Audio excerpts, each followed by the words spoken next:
Oi, gente. Bom ver todos aqui no Solar dos Abacaxis e também, eu não sei o que vocês acham, mas eu também gostei do que aconteceu com a aula quando Morani, quando o curador começou a falar de arte. Eu acho que que estava faltando um pouco, né? A gente com os vídeos não, tudo bem. A gente teve os vídeos, mas estar aqui na presença dos trabalhos e na presença também, né, dos artistas, e vários, eu sei, entre vocês também, eu acho que é alguma coisa que para mim se integra, né? É um momento que se integra ao curso, mas que não precisa ser teorizado, conceptualizado, né? Tá aqui, estamos aqui, agora nós vamos conversar desde aqui também. E a ideia, bom, por que nós estamos aqui? Primeiro porque eu me dei conta, tem uma exposição e nós estamos aqui, e por que eu vou ficar falando de arte na sala de aula, só na sala de aula, se a gente também pode ir até lá e trazer as nossas cabeças e corpos, nossos corpos e pessoas para ela. E segundo também porque a gente começou uma conversa na sexta-feira, como parte do programa público Por uma Outra Ecologia, e a conversa foi, para mim, foi excelente, mas ficou assim, aquela coisa, a gente podia fazer mais, ou a gente também podia fazer mais, não no sentido de estender, mas talvez de elaborar a conversa. E o que aconteceu é que eu tinha uma introdução para a conversa de sexta-feira que eu esqueci em casa. E aí mas aí eu tinha mandado umas perguntas para Iago, né, via WhatsApp. Então eu tinha as perguntas para ele, mas eu não tinha a minha introdução para a conversa. E a minha introdução para a conversa, na verdade, foi uma versão muito, muito, muito, muito, muito, muito resumida do curso. Então agora, depois que tudo foi dito na sala de aula, a gente pode ter a conversa que não ocorreu na sexta-feira, aqui de volta na galeria, e com a vantagem de que agora também todo mundo também está dentro da conversa, né? Não é só uma apresentação, mas, na verdade, a gente vai continuar a reflexão. Então, o que a gente decidiu fazer é que eu iria abrir, conectando, né, a gente, e Davi vai falar da Escola Repertório, de várias coisas, da exposição do que ele quiser falar, e depois Iago vai falar, vai mostrar trabalho para a gente, e a gente vai conversar, né? E depois a gente vai abrir para todas conversarem, para todos nós conversarmos. Ok. Davi. Eu acho que a tentativa hoje é um pouco reencenar o que a gente fez há uma semana atrás, como a Denise disse, mas ao mesmo tempo conseguir alargar algumas coisas que ficaram lá. Eu acho que sobretudo com o que a gente também pensou dentro do curso. Mas eu acho que eu começo a falar um pouco só sobre a escola repertório, que é o meu trabalho dentro do programa, né? O Morani falou um pouco no início, mas a escola repertório leva o nome de um projeto que eu tenho, que se chama Repertório, que é um projeto que começa em 2018, aqui no Rio de Janeiro, que é um projeto que eu faço em colaboração com o Wallace, ou Pátio Fudida, como também podem conhecer. É um projeto de 2018, quando eu vinha de uma série de trabalhos que eu já não queria mais... Enfim, a minha trajetória começa na dança, mas quando eu vou para a universidade eu já não quero mais dançar, porque pensei muito tempo em companhia e percebi que essa relação de companhia não me fazia mais sentido, porque eu achava que os processos sempre eram comprometidos pela estrutura, criava-se uma hierarquia entre as pessoas, e o processo de fato era comprometido, e foi quando eu decidi começar a trabalhar sozinho. E fiquei um tempo trabalhando sozinho até me encontrar com o Wallace em 2018, aqui no Rio de Janeiro. Eu fazia graduação em arte na UF, e o Wallace estava fazendo dança na UFRJ. A gente se encontra, nessa primeira vez, uma amiga, a Juliana, ela trabalhava no espaço de arte e ela convidou a gente para apresentar essa performance, que foi a primeira versão do repertório. O interessante é que esse evento era um evento de skatistas, assim.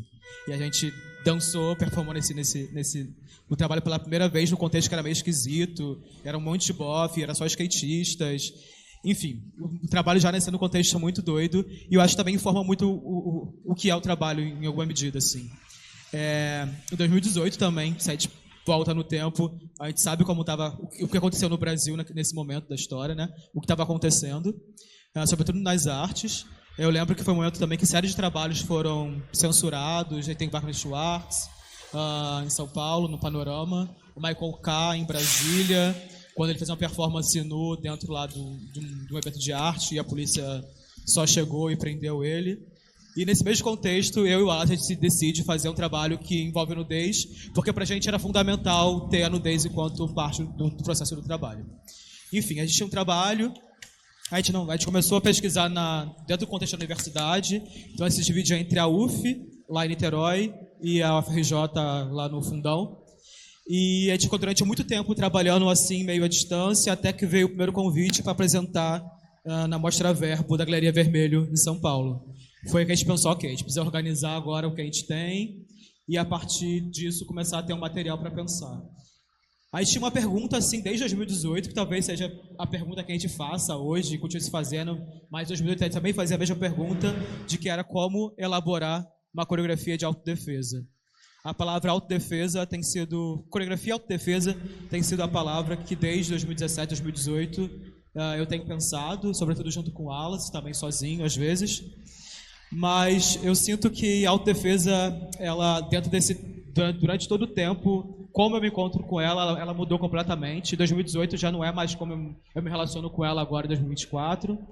Mas ainda assim eu sinto que é uma palavra que eu fico, tenho que passar de novo nela. É uma palavra que eu sempre volto e penso que, de como eu pensava, não dá mais e eu preciso repensá-la, porque eu sinto que é uma palavra que é porosa e, de alguma maneira, eu preciso repensá-la. Então a escola, ela nasce nesse contexto, desse trabalho. Também é um desejo, porque quando eu recuso entrar na universidade da faculdade de dança, eu também recuso de novo entrar no ensino de dança, porque eu achava que, para mim, não era interessante. Eu achava que, naquele momento, se separava muito as coisas dentro do que era dança e do que se entendia como fazer a dança. E a escola também ela surge nesse contexto, assim, de pensar, ok, já que eu não quero esse modelo, então que modelo de ensino, que modelo de pensar o mundo a partir da dança ou a partir da coreografia eu estava interessado. Então, eu me inscrevi pela primeira vez no Rumos de Teatro Cultural, tem 2020, e aí o projeto foi aprovado, mas aconteceu a pandemia, e aí o projeto teve que virar um projeto virtual, né, enfim, online. Mas o projeto também, ele aconteceu num módulo que tinham 10 bolsistas, e aí tinha tutores, que eram a Caxiel, a Ana Pi, o Thiago de Paula, a Yara Isidoro e eu e o Wallace. Então a gente acompanhava esses 10 artistas, que eram alguns encontros, e a Denise ela fez a aula de abertura dessa escola também. Mas aqui para o Solar, a escola ela mudou, assim, a ideia é que ela fosse pública todo o tempo, enquanto ela existisse.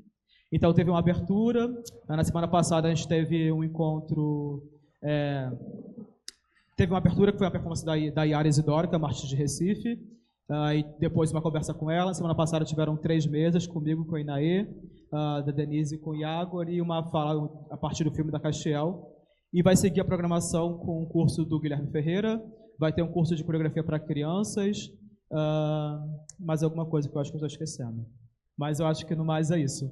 E o Iagor estava no contexto da escola, porque é meu amigo, mas também porque eu acho que o trabalho dele nos ajuda a pensar algumas questões que são interessantes para pensar como o trabalho de arte pode fazer o trabalho de pensar as questões do nosso tempo, sobretudo a partir das ideias que ele traz. Então eu acho que eu só falei isso tudo porque eu achava que para dar o contexto do Iagor falar sobre o trabalho dele. Obrigado.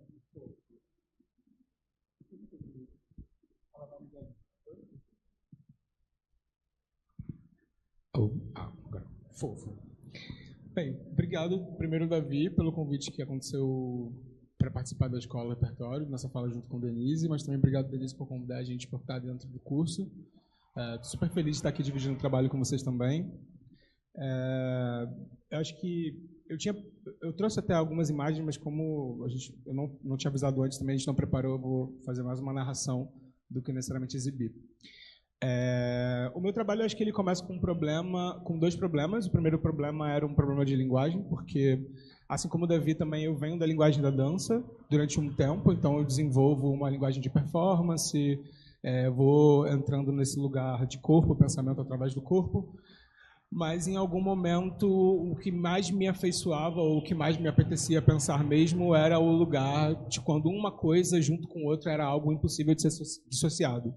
Ou seja, pensar um pouco essa formação híbrida das coisas, né? Híbrida da linguagem, onde você mistura uma coisa e essa coisa não pode ser dissociada da outra, porque sem a outra ela não existe. Ou seja, elas existem constantemente ali em relação e fricção.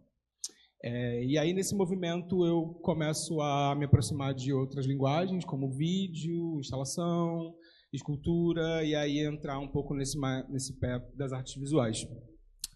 O outro problema que acontece, que antecede um pouco a pesquisa que eu vou falar agora, que é o projeto Estudos para a Minha Pele, foi na série Rejunte, que acontece em 2015, que foi quando eu comecei a pensar a relação das construções civis e os materiais que eram base para essas construções, mas principalmente as pessoas que tinham contato com esses materiais e que eram responsáveis por essas construções, né? Pensar essas consequências desses contatos, essas relações, onde acontecia, da onde eram retirados, para onde iam, toda essa questão de trânsito e como ele lidava no geral.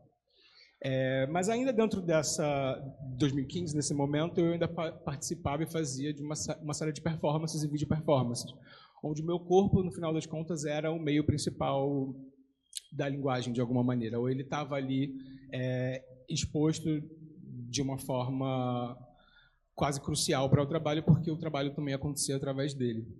Mas, em dado momento, uma das coisas que me pegou muito nessa cena de exposição era perceber a violência que era gerada a partir da presença do meu corpo e como isso, de alguma maneira, era quase incontornável.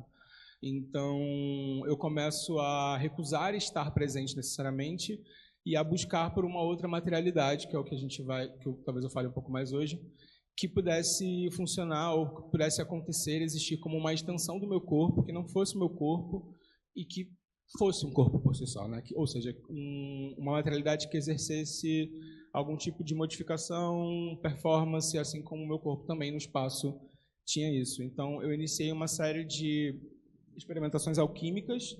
Toma uma água, porque minha boca vai ficar seca já. Tá aqui. Uma série de experimentações alquímicas durante um bom tempo, até encontrar uma composição que era metade orgânica, metade sintética, e que eu gentilmente nomeei de pele material. Enfim, isso é um dos dados. O outro dado voltando para essa coisa das materialidades que eu tinha pensado sobre essas construções, etc., em algum momento esse pensamento se expande, e aí eu volto a olhar para o que seriam as densidades que compõem as nossas relações no espaço. E essas densidades, na verdade, elas podem ser visíveis ou invisíveis. Na minha cabeça, elas acontecem de uma maneira tal que conseguem modificar necessariamente a coreografia dos corpos no espaço, ou seja, se você consegue entrar em determinado espaço, se você consegue sair, ou como você entra, ou como você sai. Em outras falas, assim, com outros grupos, eu já tentei transformar essa ideia de densidade em imagens que talvez fossem mais comuns, e em algum momento eu já falei, por exemplo, da sensação ou aquela percepção de um climão na sala, né? Quando você entra num lugar, necessariamente tem algo acontecendo, ninguém sabe o que é um denso invisível que está por aí, você percebe um climão. Mas esse climão, na verdade, ele tem uma forma completamente abstrata e elástica que consegue engendrar esses corpos, fazer com que esses corpos estejam ali participando e sendo modificados enquanto essa sensação, enquanto essa densidade permanece no espaço, ou seja, enquanto esse contexto ainda está instaurado, e fluir de uma maneira expansiva de que consegue burlar parede, não tem fronteira física, enfim. Mas pensar essas densidades, né, que podem fazer, sei lá, cruzar a rua, chegar do outro lado da rua, numa distância de 10 metros, se transformar em 100, e uma distância de 100 metros, se transformar em 1. Então, e aí em algum momento já tentei descrever essas densidades como as mais variadas possíveis e imagináveis, desde a partícula de gesso que sai de uma fábrica em Araripe, que vai parar na casa de uma senhora que também não é vista, mas que também gera e cria contextos, tanto de saúde quanto políticos dentro dessa cidade, ou qualquer outra coisa. E aí, nesse caminho, eu começo a olhar, então, para o que seria, na minha cabeça, essa primeira densidade entre eu e o mundo, que seria a racialidade, né? Pensar esse espesso como um espesso também invisível, que também tem ação direta e material no mundo físico, que modifica as dinâmicas que a gente vive, que modifica o entendimento sobre vida de determinados corpos, que tem uma ação despersonificante, basicamente, né? Você consegue diluir a ideia de uma subjetividade ali e transformar isso numa outra coisa. E aí eu, então, encontro a pele material, em meados de 2016, 2017, que é um material... Não sei nem como descrever ele agora, assim, porque parece que eu vou descrever, eu já vou colocar as coisas nos lugares. Mas é um material elástico que tem uma ação direta com o tempo, com umidade. Vou buscar uma imagem. Que tem ação direta com o tempo, com a umidade, com outros agentes invisíveis. Assim. O que eu estou querendo dizer com isso? Ele é fruto de um gesto meu que se continua dentro do espaço. Ou seja, um material que sai das minhas mãos e continua agenciando suas transformações, não de maneira autônoma, mas em relação a esses outros agentes invisíveis, né? Nessa interação com a gravidade, com a temperatura, com a umidade de cada ambiente. Então, por mais que eu posicionasse esse material ou tentasse, de alguma maneira, modular essa matéria para que ela chegasse numa forma específica ou uma maneira específica, ela mesma, nessas relações que ela tem com esses outros agentes invisíveis, se reposiciona e se remodifica. E aí, esse contexto, que para mim, na verdade, foi bem rico, porque ele me desafiava a pensar, ele desafiava o meu próprio desejo nesse sentido, né? Num lugar onde eu não consigo, então, transpor aquilo que eu tanto desejo e quero para uma matéria, mas eu preciso estabelecer diretamente um diálogo com ela, né? Deixa eu ver se eu tenho uma... Aqui tem um vídeo que a gente exibiu na conversa, inclusive já aberto.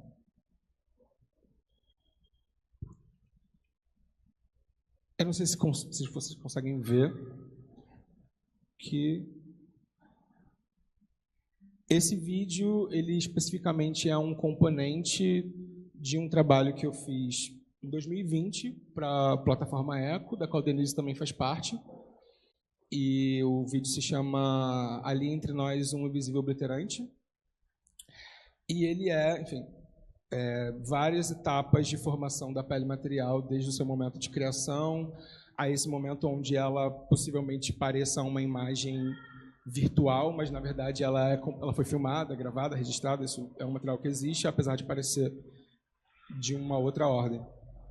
O que, para mim, na verdade, atina muito ao que eu tenho falado sobre essa questão da agência ou da capacidade da pele material em performar o que seria a racialidade. Ou talvez pensar a racialidade de uma maneira tão radical onde a gente conseguisse fisicalizar ou materializar isso a um ponto de acompanhar essa transformação desse material no mundo. Assim. E bem... Estou só dando uma olhada aqui porque eu tinha... Sim. E aí, essa capacidade, por exemplo... Deixa eu mostrar uma imagem porque acho que isso vai ajudar a entender algumas coisas. Ó, esse trabalho aqui, ele também está com uma imagem pequena. Não sei se vocês conseguem ver direito. Não sei se vai dar para estar focando, mas...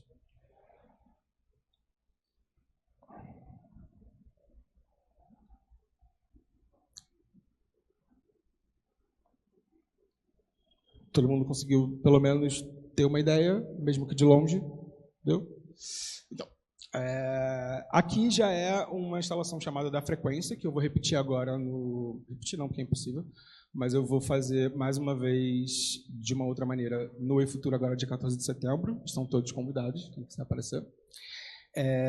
E aqui é exatamente uma imagem dela em interação direta com o sol e com o calor, que modifica essa temperatura do material e faz com que ele comece a se deslocar no espaço.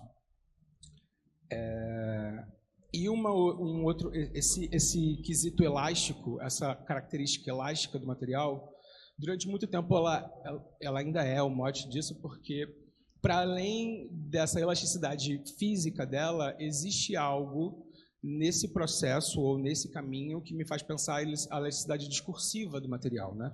Como essa capacidade de transmutar-se em relação a outros agentes do meio também possibilitava pensar uma elasticidade discursiva, ou seja, pensar como esse material pode ser descrito e pensado de maneiras diferentes e, com isso, quiçá mudar categoricamente os lugares onde ele vai perceber e, quiçá, questões jurídicas que possam ser acionadas sobre ele mesmo, né? Já que a categoria também fala sobre isso. E um outro dado que talvez fosse importante trazer hoje essa mesma imagem que eu acabei de mostrar, todos esses materiais que faziam parte, que compunham essa instalação, toda a pele material que estava ali disposta, ela tem uma capacidade de recozimento que para mim, é um pouco interessante porque faz com que esse material literalmente transite comigo. Não só entre cidades, mas entre países, entre oceanos. Ele viaja comigo numa mala, chega num outro lugar, eu reaqueço isso por banho-maria, então eu aciono de novo esse material a uma temperatura específica, da qual ele supostamente volta para o primeiro estado dele de formação, onde ele é bem mais viscoso, bem mais molengo, estranho, e se reabre para poder trocar de forma. Só que ele troca de forma de uma maneira meio diferente, porque por mais que ele volte ou se aproxime desse primeiro estado, ele não deixa ou ele não apaga determinadas rugas ou determinados traços e linhas que estavam presentes nessas outras configurações. Então, por exemplo, esse trabalho que eu mostrei, ele virou esse trabalho aqui, que já foi um trabalho em manto que eu fiz em contexto de Valência, agora na Espanha esse ano. Então, todo esse material ele é recozinhado, ele viaja comigo... pode passar, se for o caso. Não era bem ideia, mas acho que funciona também. Todo esse material ele entra numa panela de novo, ele volta para esse estado sem esquecer um pouco essas formações, então ele carrega um pouco da dureza, assim como ele carrega um pouco dos outros resíduos que faziam parte desse local onde ele estava instalado. Então, enquanto eu cozinhava, eu encontrava pedaços de pedra, pedaços de terra, outros resquícios orgânicos de outros corpos que estavam ali presentes também e que acabaram indo para a Espanha comigo dentro desse material aí, sabe? Então... essa potencialidade do material era uma coisa que sempre me chamou muita atenção para pensar a ideia de matéria ou a ideia de materiação ou como essas coisas estão extremamente ligadas, assim. Nossa, acho que eu falei muito já. Acho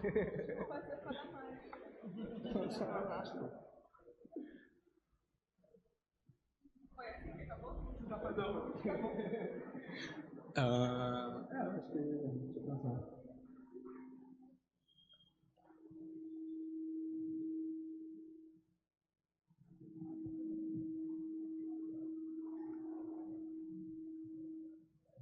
Sim. Nesse contexto dessa imagem aí também tem um outro dado. Por isso o trabalho se chama Em Manto. Nessa obra em específica, eu comecei a recozinhar esse material com ímãs e pó de ferro, no intuito de trazer o magnetismo como outra agência invisível que também pudesse estar ali em relação com a pele material. Então, literalmente, através desse meio, eu consegui modificar o tempo de espaçamento dela, né, o tempo de modificação dela no espaço, a estrutura dela interna, só por esse campo magnético, só misturando esse pó de ferro junto na receita e instaurando esse ímã que agora também sustentava a pele material. Acho que dá para ver, quem tiver com a imagem, dá para ver que tem um negocinho meio presinho em cima. Tudo isso é ímã, assim.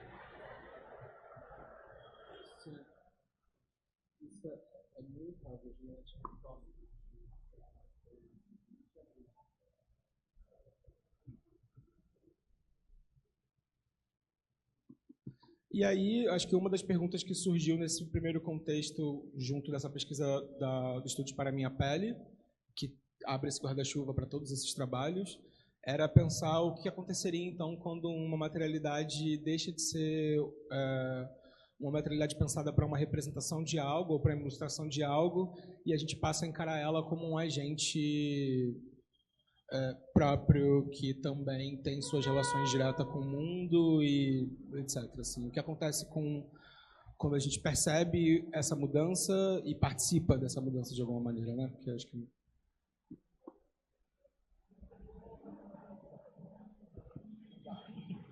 pode ser? Então tá. Na semana passada a gente conversava com Iago sobre o trabalho e eu me lembrei que algumas perguntas ficaram pelo caminho, assim, e pode ser bom retorná-las. A gente conversava sobre um texto que a Denise escreveu, que tem o trabalho dela incluído, que é o texto... Qual é o nome do texto dela? Não, Invisível Obliterante. Esse. Que a Denise ela fala sobre 2 trabalhos, o trabalho da Musa Michele Mathiuzzi, da Laís Machado, e depois vai falar do trabalho do Iago. Mas eu fiquei pensando sobre uma coisa que aparece, que o Iago fala constantemente, mas ele não falou nem semana passada, nem essa semana, que é sobre a continuidade do gesto no espaço. Que eu acho que tem a ver com o que a gente falou na conversa da semana passada e com a conversa que a gente tem tido no curso, que também tem uma relação de como o trabalho, ele continua, como ele falou agora, como o trabalho continua mesmo sem a presença, como o trabalho ele funciona sendo uma presença dentro do espaço, tendo vontades, existindo para além do artista. Mas eu queria que ele comentasse um pouco sobre isso, que ele fala sobre o que seria essa continuidade do gesto no espaço. Nossa, isso pode ser tantas coisas e acontecer de tantas maneiras.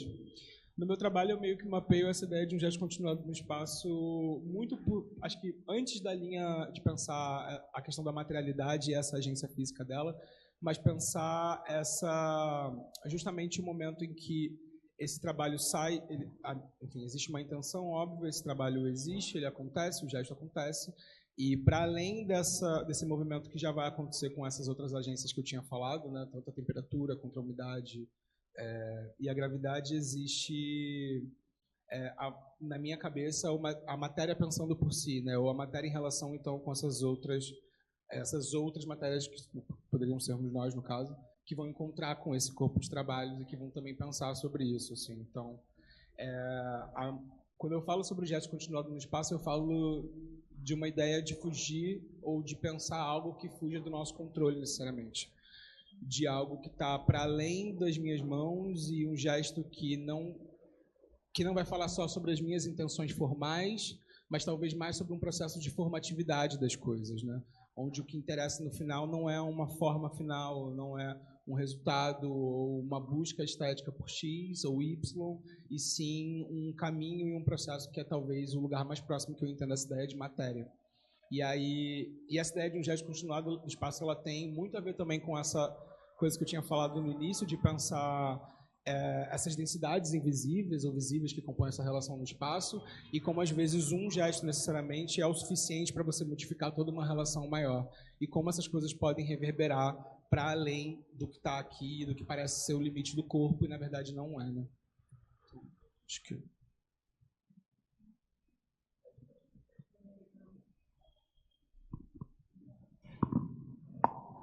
Estava funcionando, E eu também, eu tenho uma pergunta extra, porque, bom, antes de começar a sua interrogação, a pergunta que você, na verdade, pediu para para ser feita, Davi, que é quando você falou que que a autodefesa para você mudou, né? Muda com o tempo a forma como você pensa. E aí eu queria que você falasse. Ótimo. Mudou. Eu sinto que em 2018 a gente estava no contexto no Brasil muito específico, era o início da escalada do governo Bolsonaro. Acho que a situação e o clima de violência estava cada vez mais acirrado. Eu sentia que os trabalhos, na verdade, naquele momento eu sentia que não tinha futuro para os trabalhos, assim. Não percebia como a gente podia continuar fazendo o que a gente fazia. Acho que não havia cenário, não havia qualquer possibilidade de pensar um futuro. Então, eu acho que a Autodefesa ela surgiu nesse contexto, assim, pensando, ok, tipo, eu não tenho o que fazer, não sei o que fazer, mas agora o que eu tenho dá para fazer com o que eu tenho, assim. Eu acho que quando eu começo a encontrar com o Alice para pensar o repertório, o que também estava pensando era nessa possibilidade de pensar uma coreografia, e, enfim, eu falei várias vezes coreografia, mas de pensar um trabalho que pudesse, de alguma maneira, responder algumas questões assim, para a gente. Sobretudo porque autodefesa e coreografia, para mim, quando elas estão dentro da mesma chave, quando elas são colocadas dentro do mesmo guarda-chuva, o que faz, como ela se transforma, de como ela chega, não tem a ver, porque eu acho que a autodefesa ela tem uma relação forte com a palavra violência, e era isso que a gente, de alguma maneira, tentava perceber ou recusar, porque constantemente nos empurravam que o trabalho era sobre violência, ou era sobre, enfim, reproduzir a violência, e nunca foi assim, dessa maneira. E tá engraçado porque, às vezes, a gente inventam releases sobre o trabalho, assim, quando a gente não está no Brasil, que o trabalho é sobre a violência nas favelas do Rio de Janeiro. Eu nunca escrevi uma linha sobre isso em nenhuma parte do trabalho, mas constantemente nos empurram esse discurso, assim. Mas o trabalho é de perceber de como a violência ela acontece, tipo, e não a violência essa de bater e revidar, mas de perceber como as nossas práticas que a gente tem no dia a dia são maneiras de perceber a violência e de responder ela de alguma maneira, né? Que não são essas que estão dentro da história, como, sei lá, capoeira ou jiu-jitsu, essas que estão dentro da história, mas as nossas práticas são subalternas, que estão fora do tempo, dessa linha do tempo, e que, de alguma maneira, respondiam também às suas violências, porque, enfim, a gente estava vivo, a gente estava fazendo o que a gente estava fazendo, e de uma maneira a gente, enfim, fazia. E a gente percebeu que tinha uma coisa que para a gente era importante no trabalho, que eram as poses. O trabalho ele começava em poses, e a gente percebia que as poses eram maneiras de desafiar o tempo. Isso foi uma primeira coisa que apareceu para a gente. A gente achava que quando a gente fazia uma pose, alguma coisa acontecia, sobretudo com o tempo, porque quando a gente fazia alguma coisa, as pessoas ficavam se questionando o que era, se era uma escultura, o que era, enfim, e para a gente era importante. E todas as poses que a gente fazia naquele momento eram poses coladas de coisas que a gente fazia durante aquele momento. Não sei, era quase como rolar o scroll do Instagram e você vê que algumas imagens elas se repetem em diferentes corpos e que a gente compartilha alguns signos, né? A gente reproduz alguns signos, mas quando esses signos eram colados aos nossos corpos, eles deixavam de fazer sentido ou reforçavam algum tipo de sentido, e para a gente era esse primeiro jogo do trabalho, assim. Perceber como se apropriar dessas imagens e, a partir disso, o que acontece quando elas se colam com a gente, enfim. E o que acontecia, na verdade, a gente apresentou esse trabalho mais de 100 vezes, a gente apresentou muitos contextos da Europa, e o que acontecia lá, que não acontecia aqui, é que quando a gente aparecia com algumas poses, as pessoas riam muito do trabalho, era muito divertido. E o trabalho nunca foi muito divertido no Brasil, as pessoas nunca riam do trabalho, nunca gargalhavam. E era uma coisa que eu pensava, assim, porque eu estava terminando de escrever a minha dissertação sobre o trabalho, e isso apareceu bem no final, e eu fiquei, putz, como é que agora eu vou incluir um capítulo falando sobre isso? E para mim isso também não estava muito resolvido, mas eu ficava pensando, eu tinha algumas respostas para isso, mas a resposta que eu tinha era de que cada vez que a gente fazia alguma imagem que não se colava à nossa imagem, isso ganhava um tipo de estranheza e isso levava ao riso. Era uma primeira resposta de achar que alguns tipos de imagens não pertenciam a corpos como os nossos. E por isso, por não pertencer, criava esse tipo de ruído, e o riso significava um pouco a resposta para isso. Enfim, eu tenho outras respostas, mas eu acho que essa resposta é a primeira, sim. Mas acho que a autodefesa ela mudou, assim. Eu sinto que no repertório, a gente começou com 2, né? A gente tem um 3, mas a gente vai voltar por 1 agora. Mas no 3 eu acho que nos 2 trabalhos, assim, o público, a dimensão do público é muito importante para a gente, assim. Alguma coisa para a gente no trabalho, e também me interessa muito a história, uma dança muito específica. e que um público ele fica um pouco distante, mas para a gente, todas as pessoas estão ali participando de tudo e todo mundo é responsável, completamente responsável pelo que está acontecendo durante o trabalho. Então, durante o trabalho, a gente responsabiliza as pessoas também pelo que está acontecendo. E no 3 a gente faz isso um pouco mais, assim. Então, acontecem algumas coisas no trabalho que para alguma coisa ou outra coisa precisa acontecer, alguém precisa fazer alguma coisa. Então, eu acho que tem uma coisa também do trabalho, assim, de se defender, porque eu acho que dentro da própria estrutura do trabalho parece que a gente está numa posição em que a gente está atacando, mas eu acho que essas coisas elas vão acontecendo de uma maneira muito modulares, assim. E o que a gente também entendia como autodefesa agora talvez tenha mudado. Eu acho que uma coisa que sempre ficou para a gente como o deboche era uma ferramenta e era uma possibilidade de escapar. Eu acho que talvez o único que tenha ficado do início é uma maneira de debochar e de perceber como o deboche ele pode ser uma ferramenta, porque eu acho que a gente faz muito isso, assim, continua fazendo, mas acho que dentro do trabalho, eu acho que é isso. Eu acho que talvez o que tenha desaparecido talvez sejam signos muito marcados daquele momento, assim, que a gente não repete mais. Mas eu acho que algumas pessoas eles ainda se agarram nesses signos para falar do trabalho, assim. Porque até tem uma pessoa que escreve sobre trabalho e alguma coisa que a gente fazia em 2018 que era uma arminha, e a gente não faz mais, mas é um signo que ficou no trabalho, assim, que pra gente não faz mais sentido hoje. Mas tem outros signos que aparecem, mas eu acho que esse é o que talvez possa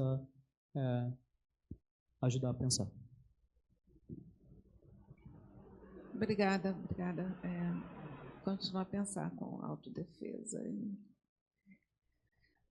Então, a conversa que a gente está continuando agora, que foi meio assim também, a gente se desvirtuou dela em algum momento, mas eu acho que faz parte dela.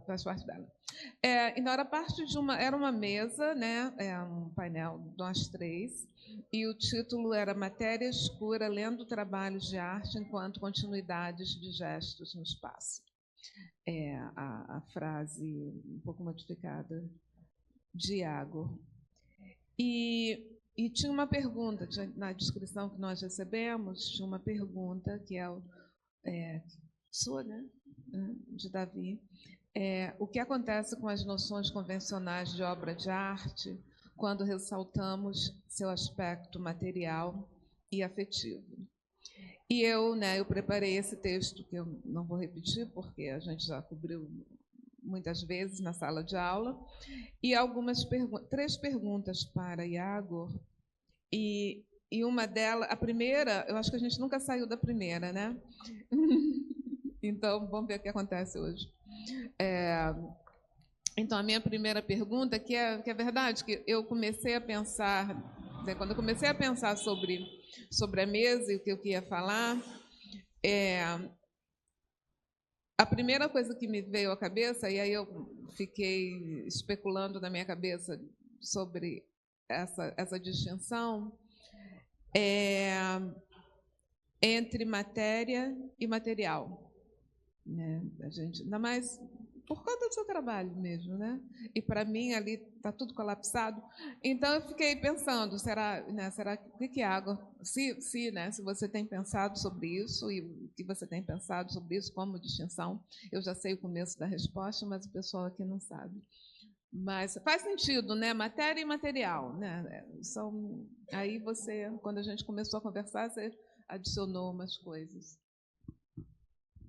Foi, porque aí, na verdade, quando a Denise tinha me soltado essa pergunta, eu surtei com essa pergunta, eu falei assim, nossa, agora eu não vou conseguir responder isso nunca na minha vida, mas também não acho que a gente vai chegar numa resposta aqui, porque são muitas leituras e uma das coisas que a gente comentou foi essa, né? Matéria e material tem visões em campos diferentes, e inclusive o material também pode ser imaterial, a matéria pode ser virtual e física, enfim, tem uma série de variações, mas eu acho que, no geral, da parte que eu ocupo assim, dentro do meu trabalho, matéria é muito mais uma noção de fazer e de gesto, assim, de pensamento de agência, numa configuração de interatividade, de continuação, de continuidade, do que exatamente um objeto que possui uma característica X ou uma coisa que é composta de um elemento X, que faz daquilo aquilo no mundo e ele não vai ser mais outra coisa. Acho que a matéria ela existe porque ela existe em relação a, e não em objetos que existem independentemente, basicamente como na física newtoniana, assim, de maneira que é descrito, né? E aí eu tinha, inclusive, perguntado na mesa, que eu deixei umas anotações de perguntas que tinham rolado na mesa da Annelise, que foi o que acontecia, por exemplo, quando a nossa visão sobre a coisa modifica a coisa. O que a gente está mudando? A noção de matéria ou material? Né? A gente está mudando a noção do material ou a noção da matéria?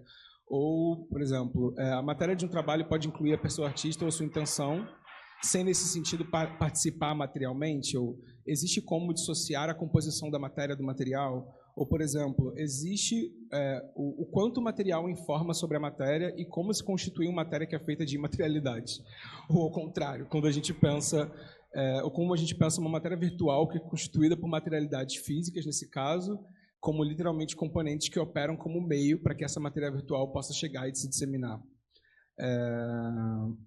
E eu não tenho respostas para isso, na verdade. No meu trabalho, o que existe é, de fato, um colapso sobre isso, porque a pele material, ela é um componente, ela é material porque ela é um componente de diversos trabalhos e obras que participam do meu conjunto de trabalhos, e isso a diversos níveis, né? A nível físico, enquanto matéria mesmo, que você pega e dispõe num trabalho que vai somar isso a uma outra materialidade, mas também material no sentido imaterial, de que essa matéria ela possui já por si um pensamento, ou ela deflagra um pensamento nessas outras pessoas, ou ela convida você a pensar junto com ela uma coisa que é acionada para além do aspecto físico dela.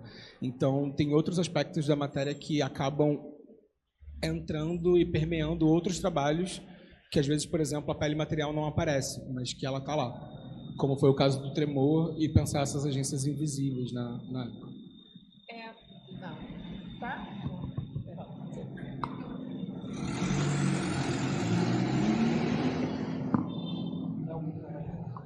Mas a pergunta me veio porque, com pele material, né, lendo as suas descrições, e agora de novo você falando sobre ela, e mesmo a frase, né, a continuidade do gesto no espaço, mas como eu sinto a frase e ela me faz pensar, a matéria desse material é crucial, né? Porque essa matéria ela é atual e ela responde às condições de temperatura e pressão e luz e falta de luz no contexto, né?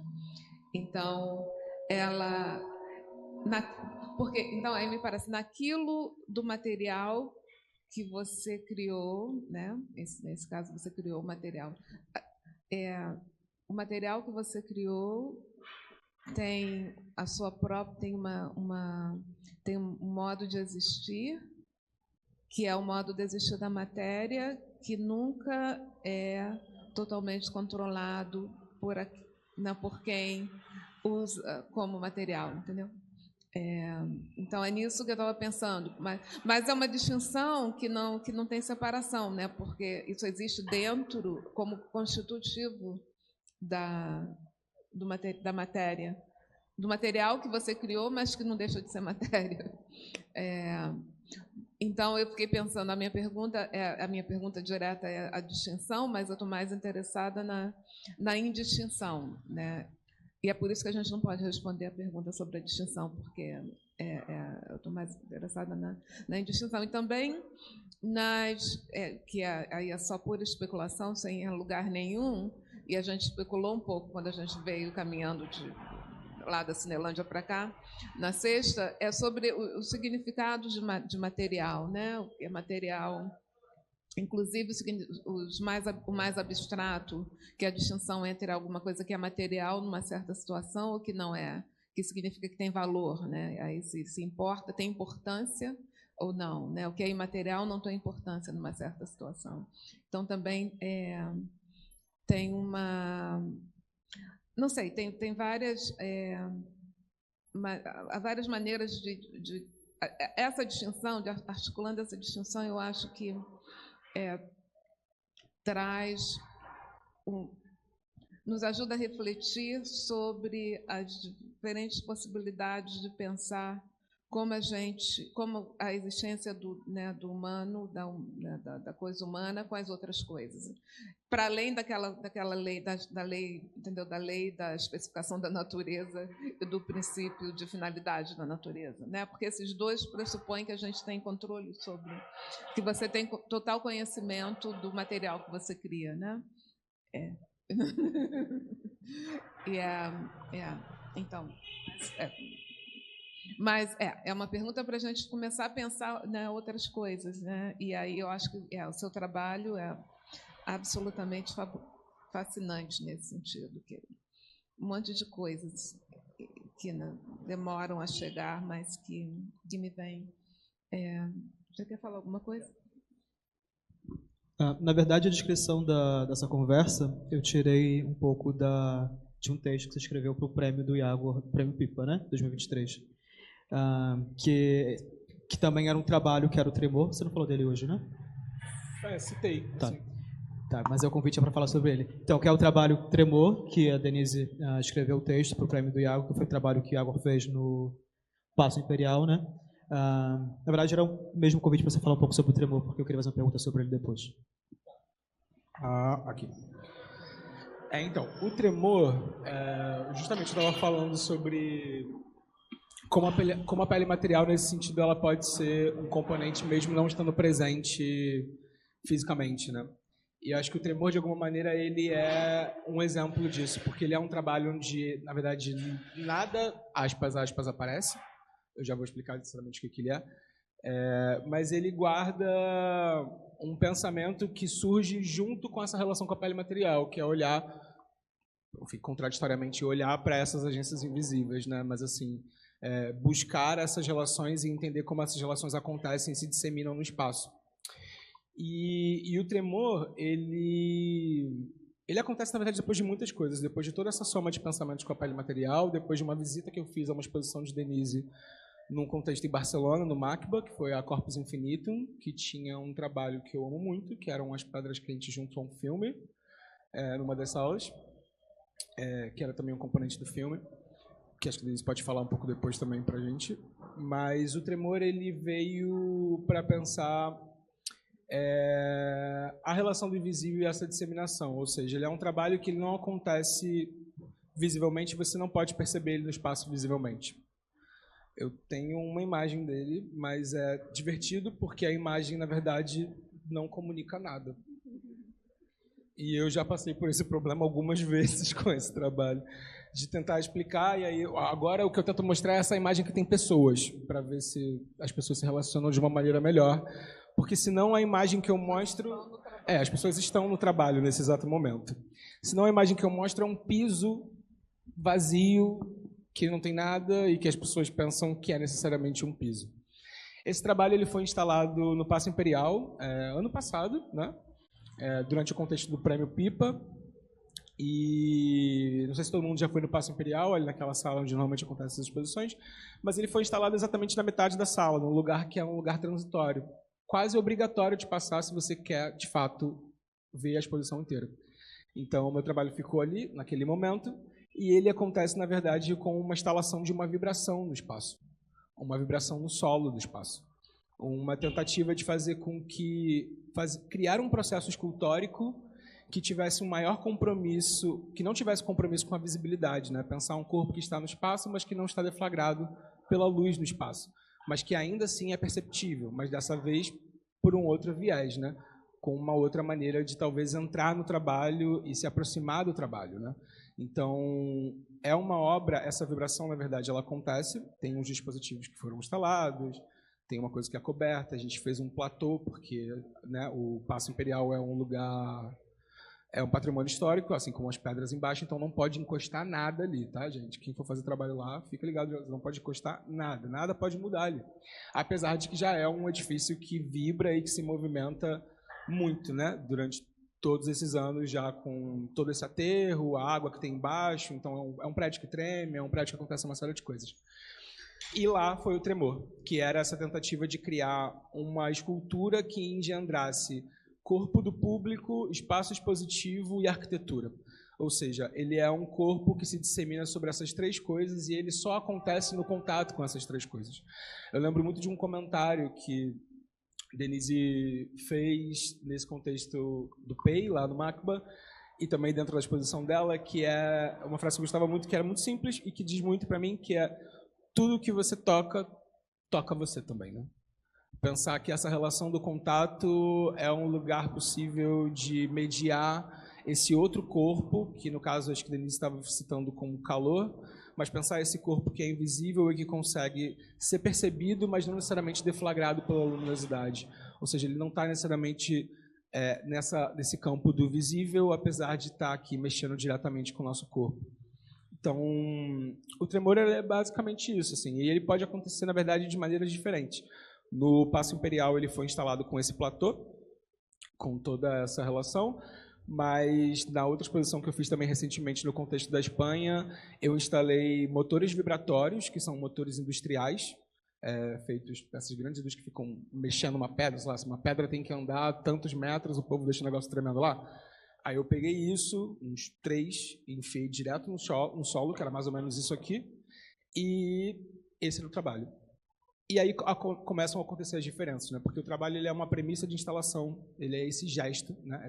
Ele é a instalação da vibração, e não necessariamente só os meios ou a tecnologia que foi pensada para que ele aconteça. E aí, nessa ocasião, por exemplo, da Espanha, algo que para mim foi muito interessante de ver, que na verdade eu não vi, mas eu senti, foi como essa vibração começava a mostrar toda a estrutura interna do solo. Como, ao caminhar pelo espaço, por exemplo, eu conseguia entender onde tinha uma viga de estrutura, aonde era gesso, ou aonde tinha um outro material, ou aonde tinha pedras mais soltas, porque essa vibração começa a mostrar tudo que está embaixo, né? Ela começa a expor tudo aquilo que também não estava visto e tudo aquilo que também não poderia ser visto se ela não estivesse passando e se ela não fizesse, através desse meio, um contato direto entre o nosso corpo e aquilo que está completamente abaixo ou sobre nós, não sei. Mas o tremor ele é esse trabalho, assim. Ele é um trabalho para a gente pensar essas agências invisíveis, mas de uma maneira que elas são completamente percebidas no espaço e, ao mesmo tempo, pensar isso como escultura, né? Como um corpo, como uma busca de instabilidade de uma matéria, que acho que também é uma coisa que a escultura, desde clássica, vem tentando buscar, que é assim, pensar a instabilidade junto com uma base. Então, foi esse... O tremor é basicamente esse entremeio das coisas. Mais um, pode ser? Não, na verdade é só um comentário. Eu estudei com o Iago na faculdade, né? Isso tem 11 anos. 11 anos. E nossos trabalhos começaram mesmo, enfim, quase ao mesmo tempo. E o Iago tinha uma relação forte com a performance, né? Eu acho que é interessante perceber como o trabalho dele continua tendo essa relação, mesmo sem a presença dele. Eu acho que você falou um pouco sobre isso agora. E também fiquei te ouvindo falar aí de você também tratar o tremor como uma escultura. Fiquei achando um pouco fascinante, assim. Porque eu estava lendo agora numa entrevista e estava escrito que era uma escultura. Eu não tinha lembrado de você dizer que era uma escultura, o trabalho, né? E eu acho que isso também informa as coisas que a gente pensava no passado sobre o próprio trabalho e de você desaparecer do trabalho e seguir performando sem sua presença. E, na verdade, não é uma pergunta, mas um comentário, mas também uma pergunta de perceber o que você entende como o invisível no seu trabalho. Nossa. Mas essa pergunta tem uma dimensão tão grande que eu não sei nem por onde começar. Mas o invisível no meu trabalho, ele é tudo. Ele é porque ele é quase tudo, ou ele está em tudo, ou ele participa de tudo, porque, por exemplo, essa relação que a gente vai falar sobre descrição, né? Se eu tivesse, por exemplo, com esse material aqui fisicamente, que era um dos meus intuitos, mas eu acabei esquecendo essa aquarela, como a gente se relaciona com esse material é uma das coisas do invisível que, por exemplo, está guardada nele, né? Que é pensar, talvez, a maneira que você descreve esse material ou como você vai nomear esse material independente do nome que eu dei, porque é isso basicamente que acontece no contexto expositivo, né? Você chega no espaço, você vê a matéria, você automaticamente se relaciona com ela, você ainda não leu uma legenda, você ainda não leu nada, não entendeu nada do que está acontecendo ali direito, mas existe algo ali, existe algo na sua cabeça também. E esse invisível, por exemplo, é uma das coisas que me atina a pensar uma série de outras questões, inclusive essas questões categóricas, né? Tipo assim, os lugares que a gente põe as coisas, e aí, a partir disso, toda a questão jurídica que vai acompanhar essas coisas em seus lugares e se elas podem ser reposicionadas ou não. E a partir disso também o próprio invisível que já está aí, né? Tipo, matéria escura, neutrino, gravidade, temperatura, umidade, mas todos esses outros fatores que estão aqui, que participam e que compõem essas relações que a gente tem no espaço, mas que não necessariamente são deflagrados pela luminosidade também, assim. Eu acho que isso, o invisível, para mim, ele é um meio e talvez um dos principais meios para pensar o trabalho, apesar do trabalho muitas vezes chegar à vista, né? Chegar a essa potencialidade dos olhos. Eu acho que é através do invisível ou desse lugar oculto que o meu trabalho acontece, porque ele acontece como no tremor no seu corpo e eu não posso perceber isso acontecendo. Ele acontece nas ideias que a gente pode ter ao você mirar essa coisa e se relacionar com essa coisa, seja da maneira que for. E ele acontece para mim também, quando ele desobedece meus próprios desejos e quando a minha vontade é uma coisa e o que acontece é outra. Enfim, eu acho que o invisível talvez seja o meio principal, talvez nem sei se ele pode ser uma materialidade, mas talvez a materialidade principal do trabalho, quase. A densidade. A densidade então, eu não sei, eu acho que seria legal abrir se alguém tem alguma pergunta, comentário.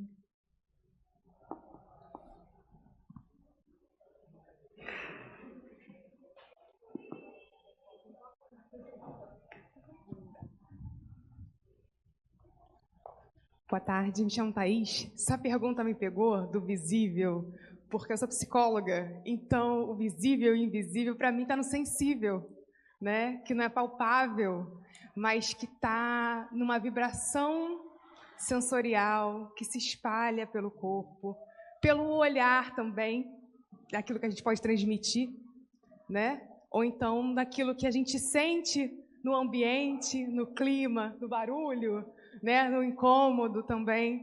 Eu acho que isso que vocês trazem agora me pegou num lugar muito profundo, principalmente quando a gente fala de arte, né? De ideias, e acho que essas relações que a gente vai tecendo durante o decorrer da vida, né? Vai impactando a gente dessa maneira e vai nos constituindo enquanto pessoas. E aí está numa posição, né, enquanto corpos negros, pensar, né, num lugar que foi nos cerceado durante muitos séculos, acho que é um diferencial assim muito grande do que vocês estão proporcionando aqui nessa tarde. Assim, estou muito feliz e satisfeita de estar compartilhando esse momento aqui com vocês. Acho que é isso.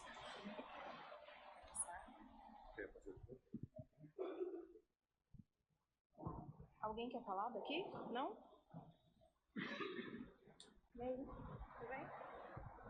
Oi. Eu saí daqui semana passada com uma pergunta, mas eu não consegui fazer. E ontem também, na nossa aula, também saí com algumas provocações que eu não consegui formalizar, só depois que saí. Que eu queria falar, vou falar de ontem, assim, porque acho que a gente estava falando muito sobre os trabalhos da Grada e da Zizi. E aí, depois veio para mim essa pergunta, esse ponto que os trabalhos que foram apresentados ontem não tinham exatamente um objeto, né, não tinha uma relação, vamos dizer, material, não necessariamente ele não era objetual, né? Você não botava ele no museu sem o artista, sem, né, outra coisa ali. Então, acho que era uma questão que eu queria te perguntar, Denise, para a gente discutir aqui, uma relação mesmo de objeto, porque acho que dentro das nossas academias e instituições a gente está meio que regrada a pensar objetos de arte, sem uma relação, talvez, material, como a gente está discutindo aqui, que não seja apenas objectual. E eu acho que isso tem tudo a ver também com a discussão da racialidade também, porque eu acho que a separabilidade opera nesse afastamento que cria o objeto de arte, né? E não necessariamente uma relação intrínseca, vital. E aí outra pergunta e ponto assim é que existe em inglês a palavra matéria é matter, e aí a gente pode traduzir como massa também, né? Não sei. Para mim tem essa conotação, tipo materialidade, matter, massa. E aí não sei, eu queria trazer essa provocação aqui para a gente pensar também matéria como massa, mas num sentido amplo, assim, já que todas as coisas estão implicadas, né? Tipo, para além do que a gente vê, também com o invisível, etc. Não sei.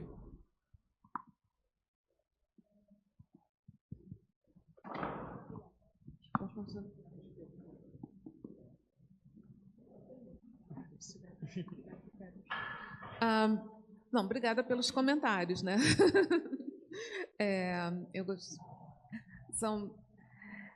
Pensando no objeto, eu acho que acho que eu vejo dois movimentos, né? De um lado, e também se eu entendi completamente o seu comentário, porque a acústica estava meio esquisita vindo daí, né? Tá a mesma coisa para vocês? Está esquisito?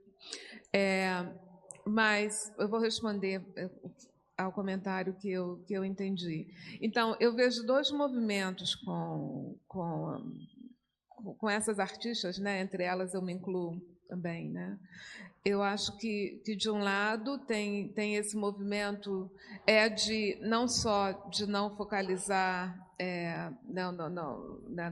no objeto, né? Naquela coisa que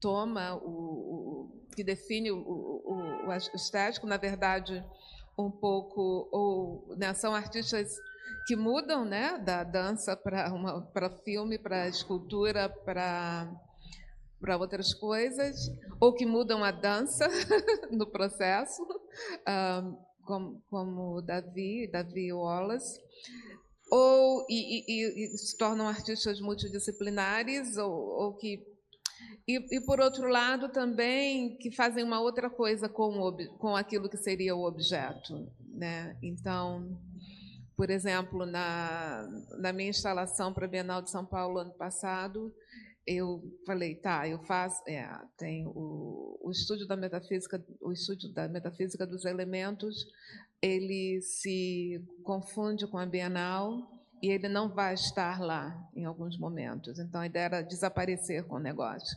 Mas aí não deu certo. Quer dizer, deu e não deu certo, porque o trabalho nunca desaparece, né? Já que está ali como tal. Então, o que aconteceu foi que, mesmo quando as partes do trabalho foram para outras obras que estavam na Bienal, o espaço continua ali. Então, mas aí a obra ficou em 2 lugares ao mesmo tempo, né? Então, e para mim, a obra era a ideia e os objetos que estavam compondo a ideia funcionaram muito bem também, porque a ideia era quebrar com aquela separação e com a existência do... Então, eu acho que, para mim, é isso, né? A maneira como... O confronto, por várias razões, e talvez muitas delas porque a gente está tentando lidar com uma outra questão, como Iago falando, que, em vez do corpo dele, da pele dele, a pele material está lá, né, fazendo isso. Quando a gente... né, talvez a gente pode chamar esse gesto, ele mesmo, de um gesto de expressão da racialidade, expressar a racialidade, a pele material expressa em todos esses sentidos, né? É isso, né? Mas esses são os aspectos formais, né? É aí que está a arte do negócio, né? Como é que você faz? Como você faz isso? Como você... em vez de escrever na parede abaixo o racismo, você faz esse trabalho que as pessoas ficam, oh, what? o que é isso e sabem também. Às vezes nunca conseguem captar totalmente, né? Porque a pele material, para mim, vai estar sempre... E eu tenho, ele me deu de presente, então eu olho, e já mudou muito nesses anos, já mudou. Né? Já morou no Canadá, agora está lá em Nova York e fica mudando. E eu, cada vez que eu olho para a obra, eu fico, e aí? O que está acontecendo contigo agora? O que houve? WhatsApp. Não. Mas é isso. Você fez uma outra coisa. Sobre matéria com massa, na tradução do inglês Matter, né? Matter. Então, é interessante que quando você pensa em massa, qual é... Entendeu? Tem massa... eu estou pensando na linguagem... Não, na linguagem crítica política das massas, né? Essas massas, né? Então, que é também uma forma que, de um lado, do ponto de vista, né, crítico do materialismo histórico, as massas não são totalmente informadas, porque elas não sabem o seu lugar econômico jurídico no capital, né? Então, elas respondem ao populismo.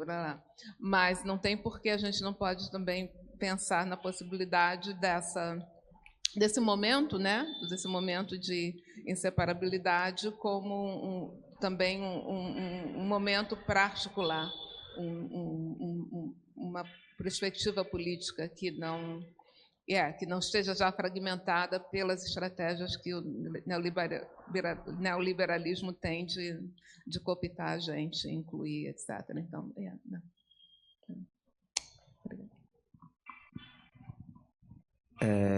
Pensando um pouco no que a gente veio falando, no que foi dito até aqui, né, no curso e tudo mais, eu tenho uma questão que eu acho que deve ser uma questão que atravessa todo mundo que é artista ou é fazedor de alguma forma, que é a questão das disciplinas, e eu fico pensando a relação disso com a separabilidade, por exemplo, né, como um elemento fundamental da manutenção de um sistema disciplinar, né, de arte, de um sistema, de uma forma de organizar o conhecimento e o fazer, né, e as práticas a partir das disciplinas. Eu queria perguntar para vocês, assim, para os três, qual é a relação que vocês têm com a disciplina? É uma pergunta um pouco para mim também, porque é uma parte que eu pesquiso bastante, que é a questão da disciplina, né, e pensando uma antidisciplina, no meu caso, né, como uma antítese à disciplina, né, e já é nessa relação com com uma estrutura que já existe, mas de forma a subverter essa estrutura.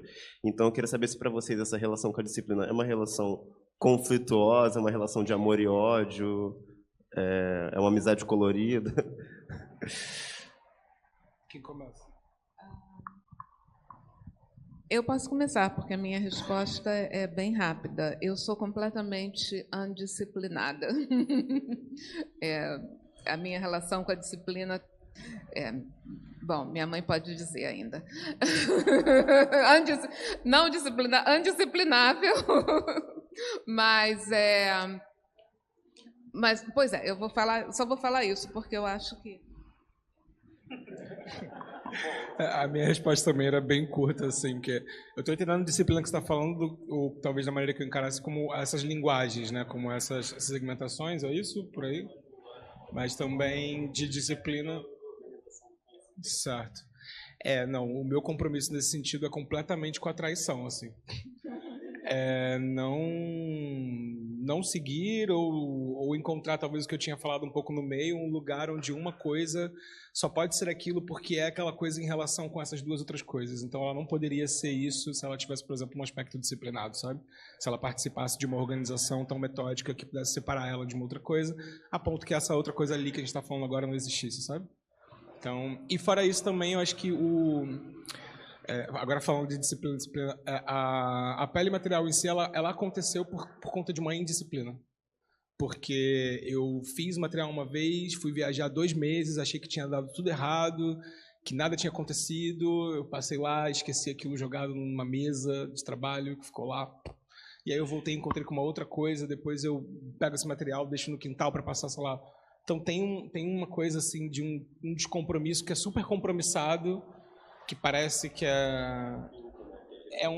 isso gera uma relação ali maluca, doida, mas que cria algo exatamente por esse viés, assim, da desorganização e do caos ou conflito. Fui o último, né? Eu não sei, eu fico pensando na disciplina pensando mais no campo da arte, assim, de como talvez ela empurra em alguma medida você a se encaixar numa disciplina específica. Enfim, eu venho da dança e tenho feito coreografia agora, faço performance às vezes, e é interessante que eu tenho enfrentado dificuldades assim para dizer sobre o que o meu trabalho é, né? Uma vez eu me inscrevi num edital que era um edital de artes visuais, e aí eu tinha um amigo que estava na curadoria, ele disse que eu só não passei porque uma das pessoas da banca disse que meu trabalho era dança e não era performance. Então a gente percebe como a disciplina, ela de alguma maneira, tá aí, né? Tipo, embora a gente diga que é antidisciplinar, que enfim, que a gente recusa, mas ela organiza como a gente olha para as coisas, como as decisões são tomadas. Não sei, assim, eu me sinto completamente disciplinar porque eu acho que fui antes mesmo de perceber que era, porque o meu próprio trabalho, de alguma maneira, estava à frente de responder essas questões. Mas me respondendo, eu não me preocupo muito com isso, assim, na verdade. Eu acho que eu faço muitas coisas, eu sinto que posso fazer outras coisas que eu não faço hoje, mas porque eu sinto que o meu trabalho também responde a como eu olho diferentemente para as coisas, assim. Então, não estou muito preocupado, embora eu sei que tem algum sistema, alguma coisa ou outra, que de alguma maneira vai dizer o que é, o que não é, enfim. Mas aí também...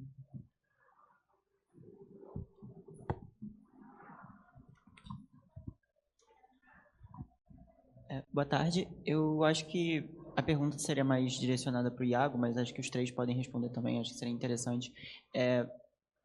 Queria entender um pouquinho melhor essa relação de pensar materialidade e racialidade juntas. E eu fiquei pensando, assim, principalmente depois da fala do Iago, de você falar que a pele material era algo que se dissolvia, que entrava nos seus bolsos, que ia com você, né, para outros países, outras cidades. A racialidade está aí um pouco, assim, remetendo essas histórias de tráfico e de ser retirado de um determinado lugar e ser alguma coisa que acaba tendo que transitando pelo mundo todo, sendo levado para o mundo todo, e aí a resistência que surge disso é esse material que não se submete totalmente à intenção do autor. Eu fiquei pensando nisso, não sei se queria ouvir um pouco se faz algum sentido.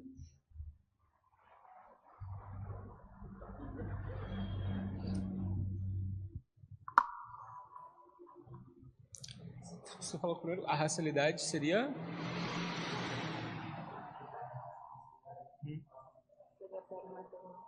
da pele material, sim. Eu acho que a ideia de pensar a racialidade através da pele material, para mim, ela estava vinculada mais a essa capacidade que ela tem adaptativa e de agência total e constante dentro dos meios, que foge do controle necessariamente. Eu acho que aí opera um pouco, na minha visão, a racialidade, num lugar onde ela existe aqui, ela está em constante relação comigo, eu consigo entender essa camada de alguma maneira, ou não, totalmente, mas ela tem uma agência tão direta material que ela desconforma necessariamente aquilo que poderia ser eu, ou entendido quanto eu, né? E aí ela ganha esse lugar. E menos sobre essa questão do tráfico em si. Eu acho que tem uma questão do trânsito, por exemplo, que a gente poderia pensar. O trânsito dessa materialidade frente a essas fronteiras, por exemplo, sabe? Ou, por exemplo, estar com a pele material comigo dentro de uma mala de 42 quilos, entrando na migração na Espanha, na mão, assim, de pensar que eu poderia passar por aquele lugar e aquilo poderia ser qualquer coisa, que era o que a gente estava falando agora. Aquilo poderia ser um pedaço de kombucha, mas aquilo também poderia ser uma pasta de cocaína, dependendo de como eles encarassem ou quisessem encarar isso, sabe? Eu acho que eu sempre via a racialidade também com várias dúvidas, porque isso em algum momento abre, outro momento não faz muito sentido, outro momento volta a fazer super sentido, e acho que nessa contradição aí a coisa acontecia, sabe? Numa relação de que, por exemplo, esse material, quando ele entra em relação a outros materiais, você não vê. Você consegue entender a forma do material. Se eu, por exemplo, deposito ele sobre uma cadeira agora e a gente deixa ele durante uma semana, daqui a uma semana e meia você vai conseguir enxergar nitidamente que ali embaixo possivelmente tem uma cadeira ou alguma coisa que tem uma forma que te relembre uma cadeira, mas você nunca vai ver a cadeira que está embaixo. você nunca vai conseguir necessariamente entender, talvez, do que aquela cadeira seja feita para além da forma que ela está trazendo. Então, eu estava tentando pensar a racialidade em paralelo com a pele material, mais nesse sentido, assim, num aspecto de captura que ela consegue ter sobre outras formas e, ao mesmo tempo, de imposição desses limites dessas formas, né? Então, ela consegue extrapolar esse lugar para essa densidade dela, adicionando um outro sentido e um outro volume e modificando tudo. Então, esse paralelo ele acontece aí, tanto nessa relação de ir com uma maleta, isso chegar lá, ser cozinhado, virar uma outra coisa, tomar uma outra forma, quanto essa capacidade inconformável que ela tem, assim, de conseguir encobrir ou modificar esses limites ou reentender esses limites e o que isso consegue dizer dos lugares das coisas, do lugar da pele material ou como a gente consegue encarar a racialidade, assim. Não sei se eu te respondi, mas...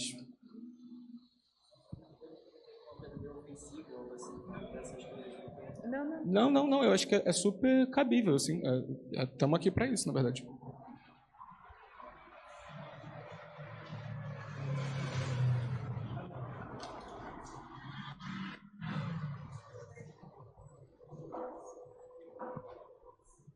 Dá para ouvir? Dá. Eu acho que, na verdade, é mais um comentário, assim, porque estive na sexta-feira, né, na conversa, que me deixou com algumas coisas pensando mesmo, né, em relação ao trabalho do Iago. Uma coisa que fica para mim, assim, é essa sua capacidade, esse seu desafio e capacidade de tornar visíveis aquelas, ou sensíveis, né, aquelas dimensões das coisas que não estão tão evidentes, assim, né, principalmente pensando em todo esse formato de conhecimento que a gente vem, né, falando aí durante essa semana. E aí eu fiquei pensando muito em alguns paralelos, assim, né, essa questão do eu transparente e aí uma opacidade, né, em contraste, essa coisa do tornar visível sem tornar público, né? Eu acho que a opacidade, por exemplo, de você não revelar como que esse material é feito, eu acho isso muito interessante, porque isso também dá um espaço de revelar também muito do outro também, né? Da relação do outro com esse material, como você falou na semana passada, dos comentários que você já ouviu em relação a esse material, como as pessoas percebem. Uma pessoa coloca isso de é uma geleca, mas outra pessoa faz um comentário, né, extremamente... É isso, acho que revela muito sobre como ela enxerga aquilo, né? Então, nesse sentido, eu vejo seu trabalho também como com essa potência muito grande de revelar mesmo, sabe? Essas dimensões, às vezes, não tão autoevidentes.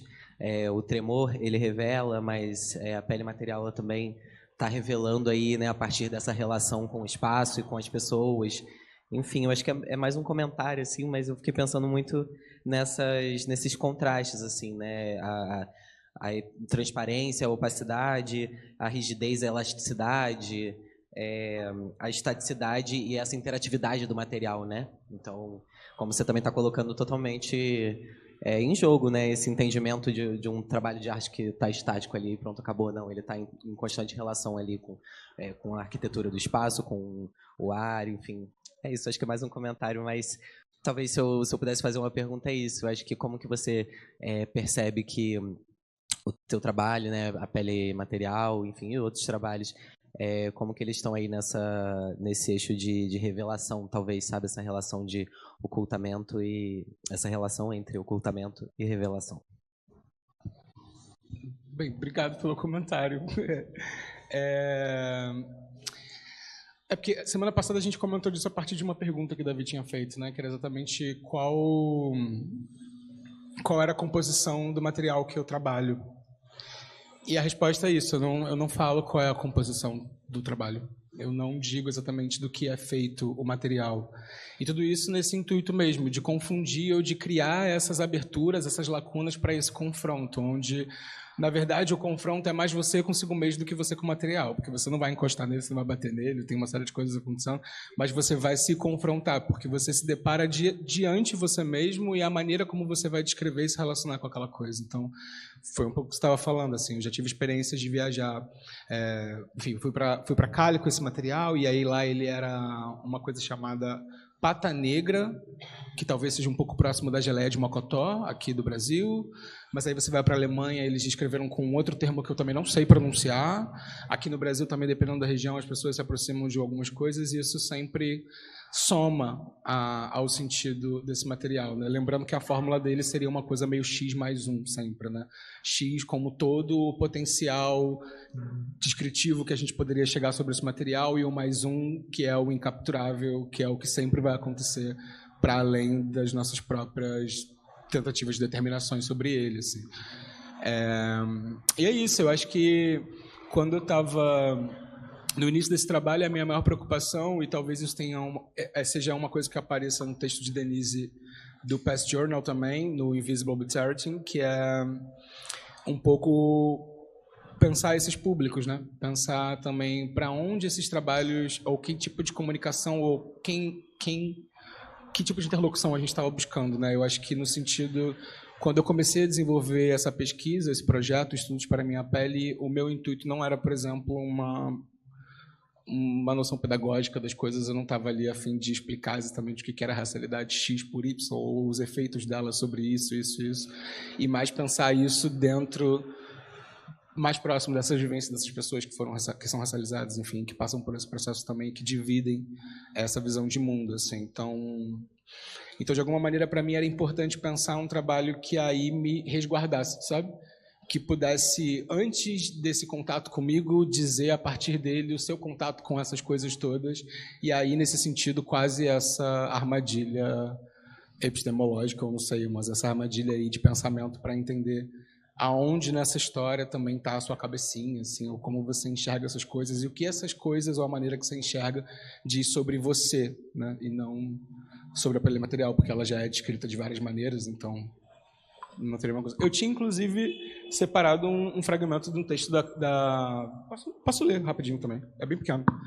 Do texto da Karen Barad, que em algum momento ela vai falar sobre... sobre as práticas discursivas. Eu vou ler aqui, tá? O texto é Performatividade Pós-Humana, acho que é de 2012, 2013, mas foi meio uma época próxima da Documenta também, alguma coisa assim, que é meio essa onda do novo materialismo. E aqui vai o fragmento. As práticas discursivas são reconfigurações materiais específicas do mundo, pelas quais determinações locais de fronteira, propriedade e significado são diferencialmente operadas. Ou seja, práticas discursivas são intra-ações agenciais contínuas do mundo, pelas quais a determinação local é operada dentro dos fenômenos produzidos. Elas operam estruturas causais locais, pelas quais um componente, o efeito, é marcado por outro componente, a causa, em sua articulação diferencial. O significado, então, não é uma propriedade de palavras isoladas ou de um grupo de palavras, mas uma contínua performance do mundo em sua inteligibilidade diferencial. Os fenômenos materiais são inseparáveis dos dispositivos de produção corpórea. A matéria emerge e inclui como parte de seu ser a contínua reconfiguração de fronteiras, do mesmo modo como as práticas discursivas são desde já materiais. Elas são reconfigurações materiais contínuas do mundo, onde, em suas dinâmicas, matéria e significado estão mutuamente implicados, assim.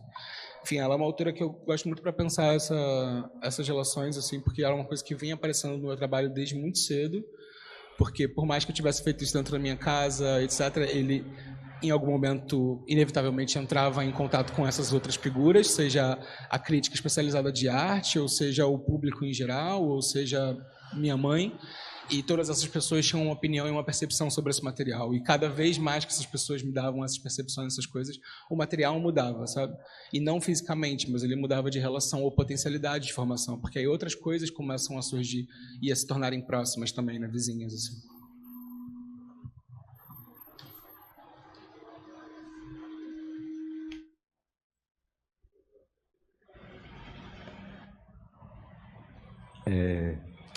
Eu esperei por um tempo uma determinada palavra e ela apareceu exatamente como você estava falando agora, que era comunicação. Eu queria puxar um pouco da sardinha para o meu campo, que eu sou da comunicação, e eu sou professor de teoria da comunicação, onde eu fico ali nas minhas viagens.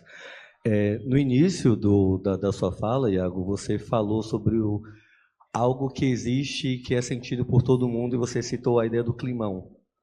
E, de algum modo, com o passar do tempo aqui nas nossas discussões, entrou um debate sobre o visível e o invisível.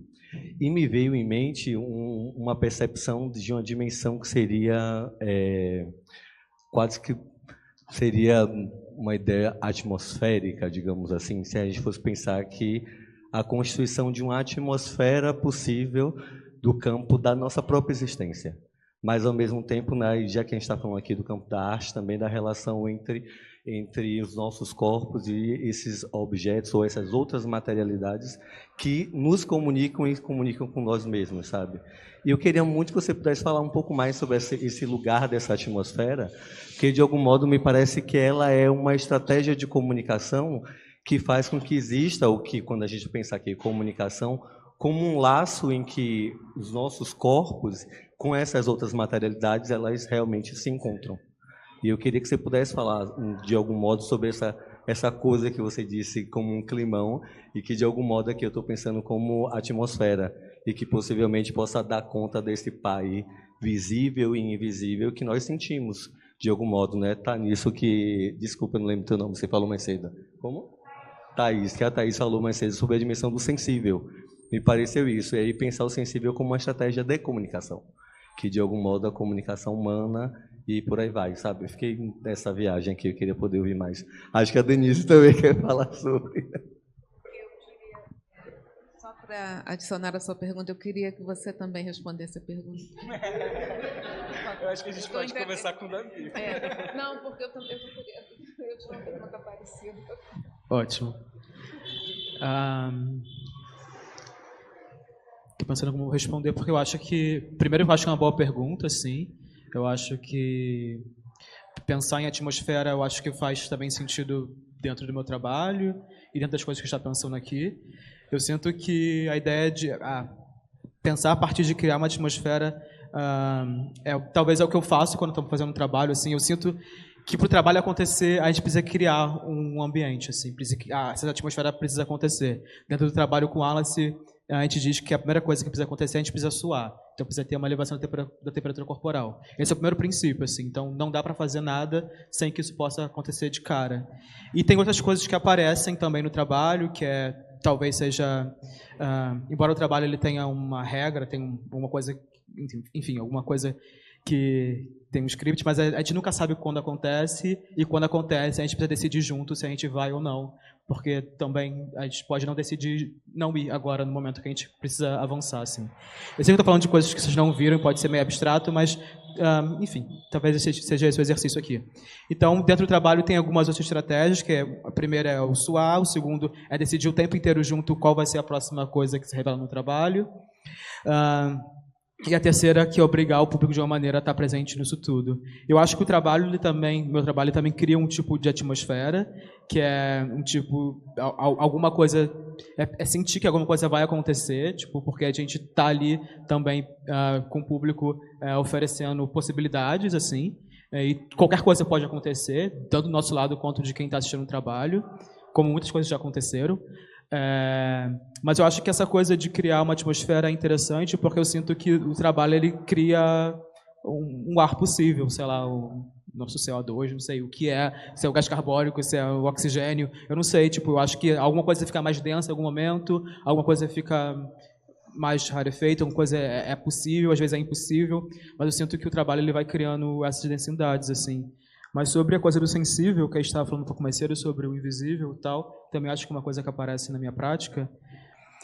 Eu sinto que também tem uma relação como a gente olha as coisas. Eu acho que é uma coisa que a gente falou semana passada, talvez tenha falado no curso, não com essa palavra, sobre o visível e o invisível, assim, como a gente, enfim, falando de uma pessoa que enxerga, mas como as coisas são visíveis e como a gente coloca no olhar também a hierarquia sobre as coisas no mundo, mas como a ideia de visível tem a ver com como a gente se relaciona com as coisas, porque, enfim, eu estou aqui enxergando tudo, mas eu posso voltar para casa e não ter me relacionado com nada, tipo, Eu posso, como o trabalho do Iago, acho que é um bom exemplo, eu posso só passar pelo trabalho do Iago e não perceber que nem tinha um trabalho ali, porque, enfim, embora eu perceba que ele está ali, vi que ele está ali, eu não me relacionei com ele, tipo, para mim como uma coisa que nem existisse. Então, eu sinto que também é uma maneira de pensar pensar o trabalho junto com o sensível, assim, de como eu me relaciono com aquilo, assim, não só perguntando o que, o para quê e como isso acontece, mas como isso fica, como eu vou para casa, e se muda, e se não muda. É isso, não sei.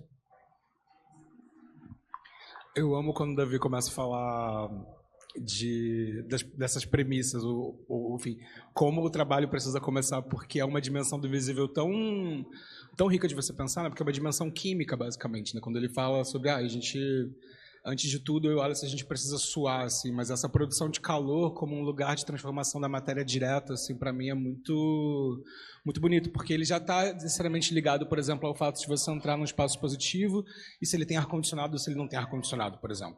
E aí a gente já vai falar de atmosfera em vários sentidos, né? O mais abstrato possível, mas o mais físico, quântico possível também, que são essas relações de agências invisíveis e diretas.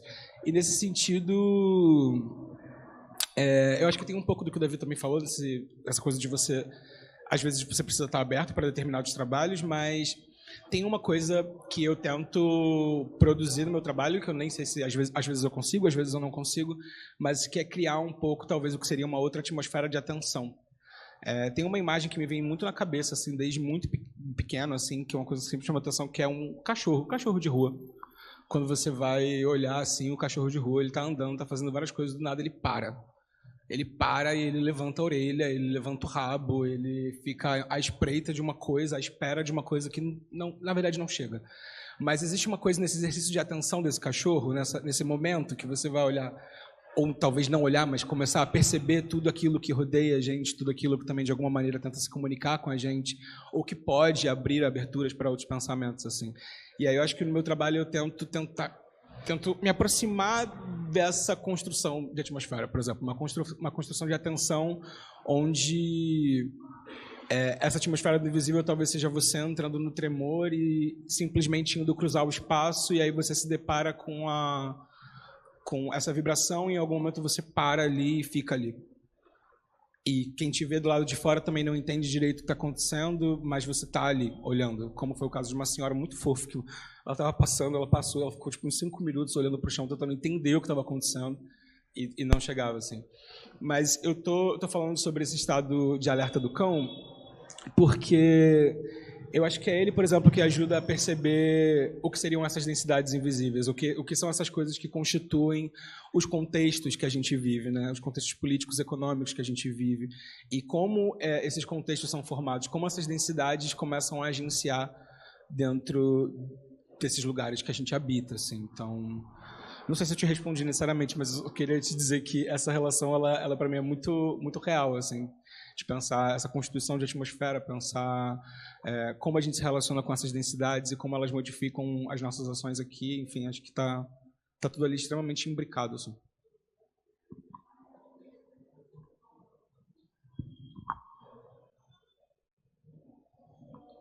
Mais perguntas, comentários?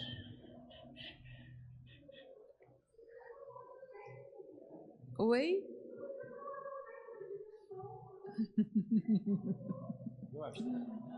Você acha também, né? Se alguém ganhar a pandemia, isso está errado, isso não dá certo, não. Eu podia também, né? Mas... Não, eu vou falar, mas eu vou...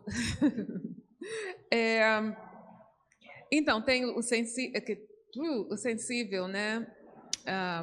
Para além do visível, a gente já falou do toque, mas a gente também falou daquilo que não é sensível, né? Bom, a gente não sente muita gravidade, a não ser em situações especiais, por exemplo.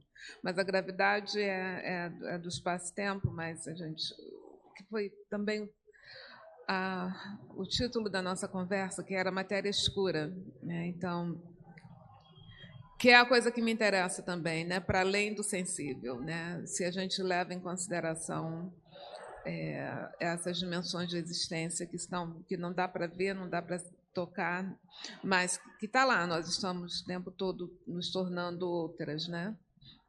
E todas as coisas estão se tornando outras, de outra maneira, de outra maneira, de outra maneira.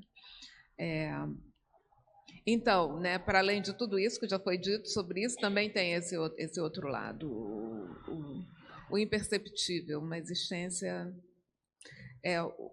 Fazer a coisa que, como humanos, nós fazemos, né, que é pensar, refletir, decidir, tudo isso, mas também levando em conta.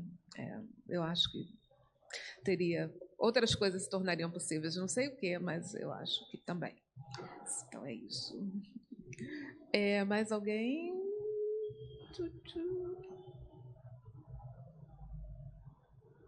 Não? Você quer falar? Claro. Não, ia perguntar dessa vez, acho que mais para Denise, assim. Eu estou me introduzindo no seu trabalho também, então talvez, não sei se eu falei alguma coisa que não está muito congruente com o que você está pensando, mas talvez falar um pouco sobre um contraste ou concordâncias, dissonâncias entre essa ideia de raw materialism, né, materialismo bruto, cru, difícil de, enfim, em relação à arte, talvez que contraste isso tem, por exemplo, com uma proposta neomaterialista, né, mais ou menos como o que Iago estava trazendo da Barad, realismo agencial, contrastes, dissonâncias, e o que talvez isso mude para pensar obras de arte? Então, são duas respostas, né? De um lado, quando eu uso materialismo bruto, raw materialism, em relação à arte, eu estou pensando mais em termos de uma inversão que tem a ver com, que também é uma coisa que a gente discutiu um pouco indiretamente durante o curso essa semana. É uma inversão. De um lado, a matéria, né, o material, o metal, o mineral usado na obra, ou o cravo, no caso do trabalho da Madhya Sikander, é matéria-prima mesmo, né? É matéria-prima mesmo, e ao mesmo tempo, e como matéria-prima também é commodity, e como commodity faz parte desse circuito de comércio de 500 anos do capitalismo, e ao notá-lo, o algodão, ao focalizar nessa matéria, nessa matéria-prima, é possível, se torna possível também explorar, especular e trazer, né, um pouco para o pensamento, para a reflexão, todas essas circunstâncias históricas e sociais que a gente associa com a determinação e não a reflexão, que não tem nada a ver com a experiência, né, da subjetividade, do eu transparente na posição de apreciação, que é no seu lugar, no estético. Então, isso de um lado. Claro que na Dívida Impagável, nesse livro do ano passado, eu puxo daí para o que se poderia chamar de um momento filosófico, mas também metafísico, que vai pela física quântica para o momento em português é impossível, né? Não undetermination, ou undeterminacy, o N, determinacy, não determinação, mas com o N, não com o IN. E isso também é uma coisa que é possível apontar, para a qual é possível apontar, mesmo sem referência à matéria, porque eu faço isso com matemática, né, com a equação do valor, ou com a equação da Black, né, negridade e a equação do valor. Isso levando a minha resposta para a segunda pergunta sobre o New Materialism e a minha querida amiga Karen Barad. Eu tenho alguns problemas com o materialismo novo e o vitalismo em geral, porque termos como finalidade, agência, etc., são termos associados ao humano, que aí a gente passa para a matéria e aí faz sentido, valoriza, então não sai dessa economia, né? Fica a mesma economia. E por isso que eu estou mais interessada não na indeterminabilidade, mas na andeterminabilidade. Ou seja, isso fica muito complicado, mas tudo bem. Quando a gente focaliza na não determinabilidade, entre outras coisas, o que se torna dizível sobre a matéria quântica ou cósmica é que a gente não sabe o que está acontecendo ali, entendeu? Tipo, e a gente tem que viver com isso, né? E indeterminabilidade indica que pode ser determinável, né? Isso foi o que a CI, que é a interpretação de Copenhagen, né, do Bohr e do Heisenberg, eles optaram pela indeterminabilidade, ou seja, não dá para dizer ainda, é indeterminável nesse momento, mas eu estou mais interessada na infinidade, o infinito menos o infinito, que é a não determinação. E a matéria, e essa característica da matéria, que a gente nunca vai, não é para saber, mas, ao mesmo tempo, é para ser levado em consideração na existência, sem o conhecimento. Então, entendeu? Tem mais, mas essa seria, para mim, a melhor maneira de colocar a distinção.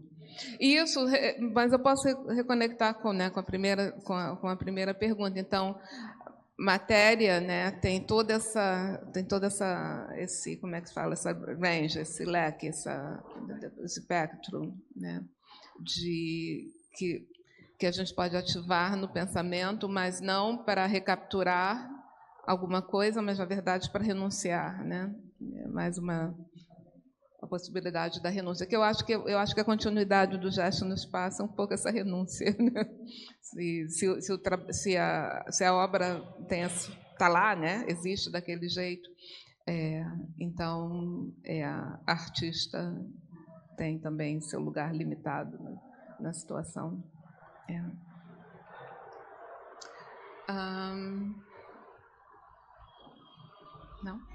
Não. Então, eu vou considerar a aula encerrada. Gente, obrigada. Obrigada a vocês dois, Davi e Iago.